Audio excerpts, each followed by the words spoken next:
On this week's Most Craved, Let's get ready for Halloween. Okay. Bibbs is going to murder us with his cane. I'm going to murder them with my cane.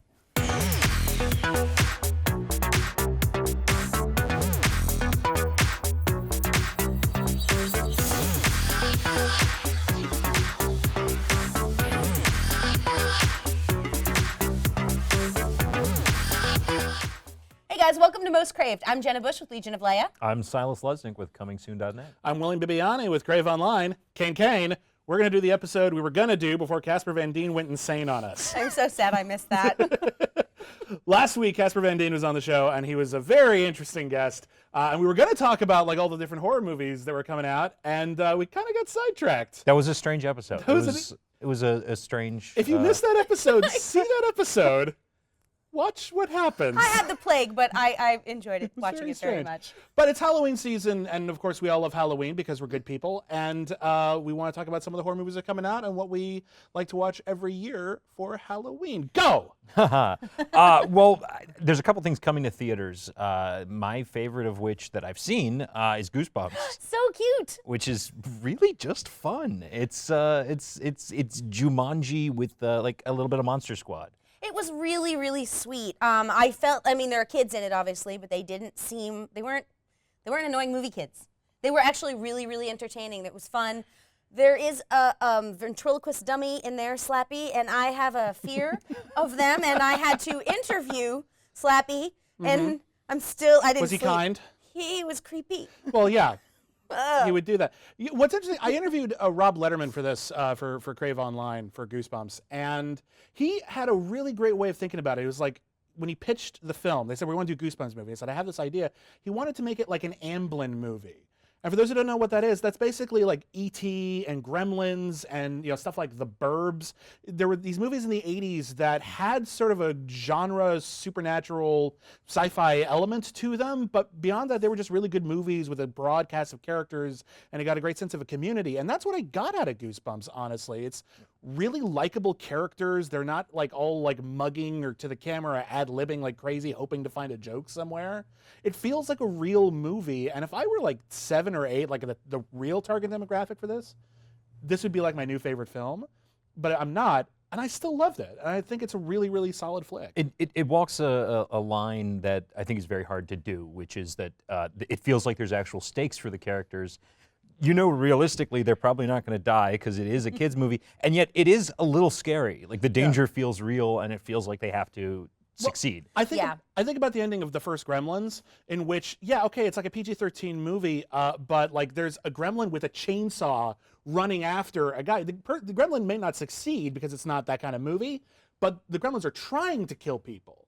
And that's what I got out of Goosebumps. There's a scene with all these little like garden gnomes, and like, oh, how silly is that? I like the garden gnomes. They're trying to kill everybody. Yeah. Like there's this sense that like the stakes are very, very high, and so it is a little scary without being horrifying. Yeah, and I mean, I love that R.L. Stine, I haven't read the Goosebumps books, but I did read some of his humor books when I was a little kid, and he always has some sort of twist, and there's a little twist in It works. here, and I really liked it. I think it didn't feel weird, and I didn't see it coming. It's cute, although if you think about it really, really hard, it actually doesn't make a lot of sense. I don't want to ruin it. It makes sense. I'm just saying, when you're going to the refrigerator at home later, you're gonna be like, hey, wait a second, how was the thingy in the thingy? And then you'll That's like not have it. I know. Because I also don't believe that there are giant praying mantises. That giant praying mantis freaked me the hell out. Because it's freaky. It's freaky. We got more stuff coming out though. Yeah, I'm actually really excited for Crimson Peak.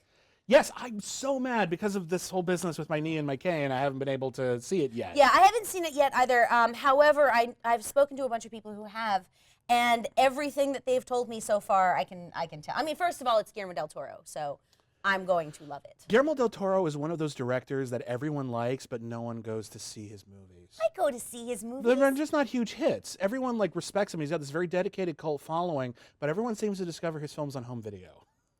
I also miss when I was out for a wedding. I am really excited for it, partially because ghosts are hard to do. Yeah. Ghosts are, it's sort of like writing Superman. It's like, well, what can't they do? They can do anything. So if they're going to scare people, why are they scaring them as opposed to hurting them? And can they just kill them if they wanted to? That's hard to do in films. And Guillermo del Toro seems like exactly who I want to see tell that story because he knows how to pull that story off. Well, he's done it before. Devil's Backbone Yeah. is a great ghost Yeah. story.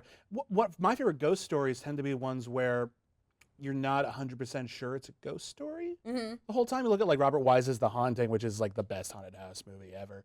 But yeah, there's just a sense of I want when I go home from a ghost story to just be lying down in the middle of the night and just hear the house settling, but go, and I'm like, and I'm gonna die. Okay, great, awesome. Like that's. So you like that, huh? I do. Well, that's what's scary. I see a lot of people who are big horror movie fans or horror movie snobs even. Not a bad thing, just you have very elevated standards. And they say things like, yeah, horror movies don't really scare me anymore. And I'm like, so you don't like them. You're looking at them. You're not getting involved. I want to, if a horror movie is trying to scare me, I want it to really, really scare me. And I don't see too many of those, but they still come out there. The Babadook scared me last year. There's a movie coming out this year. This one didn't scare me, but it was so much fun. And it's straight to video, but I don't care. Tremors 5 is a lot of fun. I saw Tremors 5 Bloodlines. We had Michael Gross on my podcast over at Craved, so check that out. He was really, really great. But the Tremors movies have been just sort of simmering for about 20 years. Everyone saw Tremors 1 like on TV and home video in like the early 90s. And it was another one that just had this great Amblin feel, a lot of great characters, just fighting these subterranean worm monsters. And then they just started plunking out solid straight-to-video movies every 5 years or so. Ever since, and they're all like really, really entertaining, and the new one is no exception. They got new monsters that have the same tone. It's a fun flick. Well, is it just me? But I don't know. Maybe it is just me. But I actually really prefer watching horror movies in my house to watching them in a theater.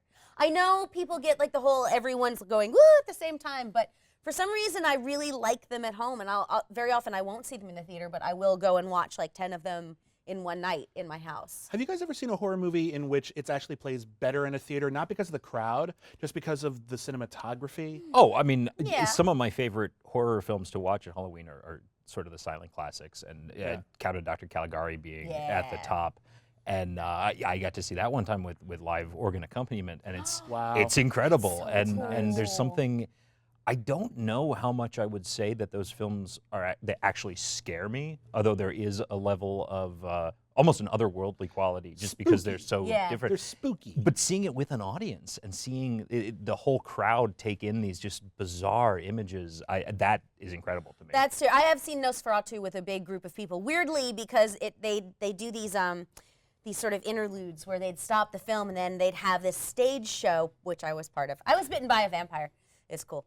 But what do you guys watch every Halloween? Because like for me, I watch Nightmare Before Christmas. Yeah. I also watch it at Christmas because you can't watch it enough.